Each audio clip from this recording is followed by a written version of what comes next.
बिस्मिल्लाहिर्रहमानिर्रहीम, अस्सलाम वालेकुम। जैसा कि आप जानते हैं कि रमज़ानुल मुबारक का महीना आने वाला है। रमज़ानुल मुबारक का महीना वो महीना है कि जिसमें तमाम के तमाम मुसलमान अल्लाह ताला का शुक्र अदा करते हैं और रोज़े रखते हैं। क्योंकि रमज़ानुल मुबारक का मकसद यही है कि इसमें रोज़े रखे जाएँ और अल्लाह की खुशो खुदो से इबादत की जाए। लेकिन इस महीने को इस्तकबाल करने का तरीका और इस महीने को मनाने का तरीका मुख्तलिफ मुस्लिम ममालिक में अलग अलग किस्म का है। आज हम आपको कुछ मुस्लिम ममालिक के बारे में बताएंगे कि जिसमें रिवायती तौर पर रमज़ानुल मुबारक कैसे मनाया जाता है। सबसे पहले बात की जाए चस्निया की।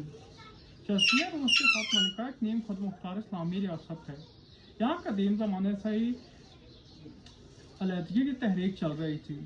जब 1990 में सोवियत यूनियन के टुकड़े हुए तो चस्निया भी रूस से अलग हो गया। लेकिन एक जंग और साबका रहनुमा के फैसले के बाद चस्निया ने फिर रूस से इल्हाक कर लिया। अब यहाँ रूस की हिमायत से एक सख्त खुद मुख्तार इस्लामी रियासत का क़याम अमल में आ चुका है। चस्निया के लोग बड़े दिलचस्प तरीके से रमज़ान को मनाते हैं। ये रमज़ान के महीने का शुरू होने के साथ ही सोफिया के मज़ारात पर जाते हैं और वहाँ उर्स मुनक्किद करवाते हैं और अल्लाह ताला का शुक्र अदा करते हैं और दुआओं का एहतमाम करते हैं। यहाँ की एक और दिलचस्प रस्म यह है कि यहाँ जो भी बच्चा या बच्ची रमज़ान में पैदा होते हैं उसका नाम इसी महीने की मुनासबत से रख दिया जाता है। यानी अगर लड़का पैदा हो तो उसका नाम रमज़ान रखा जाता है और अगर लड़की पैदा हो तो उसका नाम मारहा रखा जाता है। मारहा को चचन ज़बान में खुशी कहते हैं। अब बात की जाए ताजिकिस्तान की। ताजिकिस्तान वस्त एशिया का एक खूबसूरत इस्लामी मुल्क है। यहाँ अजीम शान फ़न तमीर की 360 से ज़्यादा मस्जिदें मौजूद हैं। इस मुल्क की आबादी तकरीबन 60 लाख है, जिसमें से 90% लोग मुसलमान हैं। ताजिकिस्तान के लोग अक्सर घरों में ही नमाज पढ़ते हैं और एक सरकारी आदाशुमार के मुताबिक सिर्फ 30% लोग ही मस्जिदों में नमाज अदा करते हैं। लेकिन रमज़ानुल मुबारक में तकरीबन 60% लोग मसाजिद का रुख करते हैं। ताजिकिस्तान में भी रमज़ान को रिवायती तरीके से मनाया जाता है। रमज़ान के शुरू होते ही बच्चे खूबसूरत लिबास पहनकर हमसायों के घरों में जाते हैं और उनसे तोहफ़े मांगना शुरू कर देते हैं। यह सिलसिला ईद तक जारी रहता है।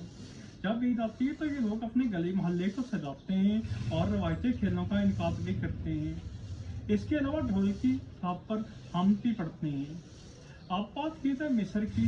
मिस्र में भी कुछ ऐसी ही रवायतें हैं। मिस्र में सहरी के टाइम एक शख्स जिसके हाथ में लैंप होता है वो गली मोहल्ले में जाकर लोगों को जगाता है और हर घर के सामने खड़ा होकर लैंप रोशन करता है ताकि लोग उसकी रोशनी देखकर जाग जाएं।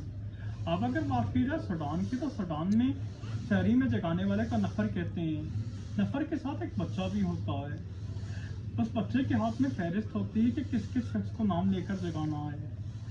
अगर मराकश की बात की जाए तो मराकश में शहरी वाला, जिसको मुसरफी भी कहा जाता है, वो गली या मोहल्ले की कोने में खड़ा हो जाता है और ड्रम की थाप पर हम पड़ता है और इस तरह लोगों को जगाता है। मक्कतुल मुकरमा की बात की जाए तो मक्कतुल मुकरमा में शहरी में जगाने वालों को जमजमी कहा जाता है। इनके हाथ में एक फनूस होता है जिसकी रोशनी से लोग जाग जाते हैं। मनादी कराना शुरू ही से इस्लाम में बहुत पसंद किया जाता है। हजूर पाक ने सबसे पहले हज़रत बिलाल के काम ये जिम्मा लगाया था कि वो मदीना मुनव्वरा में शहरी में लोगों को जगाया करें। इसी तरह अगर रूस की बात की जाए तो रूस में खैमा अफ्तारी का भी इस्तेमाल किया जाता है। मॉस्को जो कि रूस का दारुल हुकूमत है, यहाँ रूसी मुफ्ती कौंसिल की जानिब से एक बहुत बड़ा खैमा लगाया जाता है जिसमें रोज़ाना अफ्तारी का इस्तेमाल किया जाता है।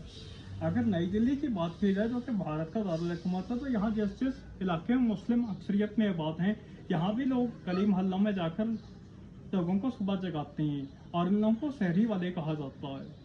इसके अलावा भी मुख्तलिफ ममालिक में मुख्तलिफ तरीक़ों से रमज़ान को इस्तकबाल किया जाता है। अगर आपको हमारे चैनल पर दिखाई जाने वाली वीडियोस पसंद आती हैं तो आपसे गुजारिश है हमारे चैनल को सब्सक्राइब करें। शुक्रिया।